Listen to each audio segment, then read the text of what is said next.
Una nga naming binili ay itong shake. At ang in-order namin ay mango overload at avocado overload. Next is cheesy corn.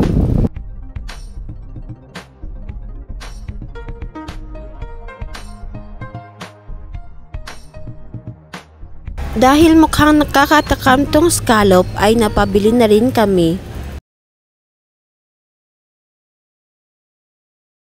Next namin na tinikman ay ito. Basta, di ko alam kung paano basahin. Bumili din kami nitong Oreo Fluffy Pancake. Dahil matakaw ako, kaya lamon lang ng lamon.